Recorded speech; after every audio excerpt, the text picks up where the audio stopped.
नमस्ते। मैं शिव देवी या देवी माँ के गाना लेके आई हूँ। अगर मेरा गाना अच्छा लगेगा तो मेरा गाना के लाइक कीजिए और मेरा चैनल सब्सक्राइब कीजिए। पूर्व के देशवा से अवली धोबिनिया हो कि धोई लगली ना, देवी मैया की चुनरिया हो कि धोई लगली ना।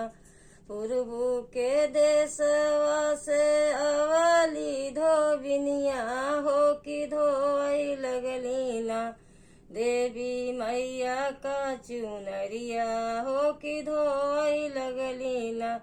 धोइनी धोई धोबिन फेंकलिया कसवा हो झुराई लगे ना, देवी मैया की चुनरिया हो झुराई लगले ना।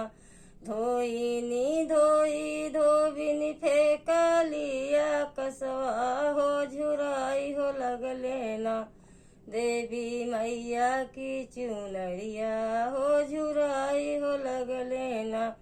पछुआ के देशवा से आवेला कगवा हो गिराई हो दिहले सिना, देवी मैया की चुनरिया हो गिराई दिहले सिना।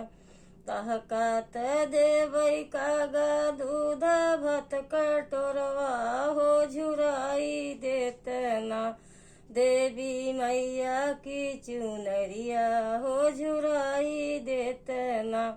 तहकात देवई कागा दूध भत कटोरवा हो झुराई देतना, देवी मैया का चुनरिया हो झुराई देतना। तहरात चचवा कागा सनवा से मिढ़वई हो झुराई देतना, कागा मैया की चुनरिया हो झुराई देतना। तोहरात चचवा कागा सनवा से मिढ़वई हो झुराई देतना, कागा मैया की चुनरिया हो झुराई देतना।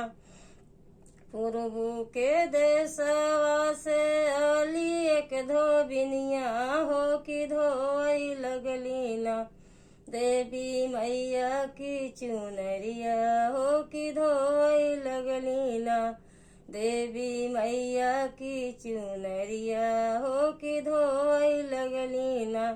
धोइनी धोई धोबिन फेंकलिया कसवा हो झुराई जाती ना, देवी मैया की चुनरिया हो झुराई जाती ना, देवी मैया की चुनरिया हो झुराई जाती ना। जय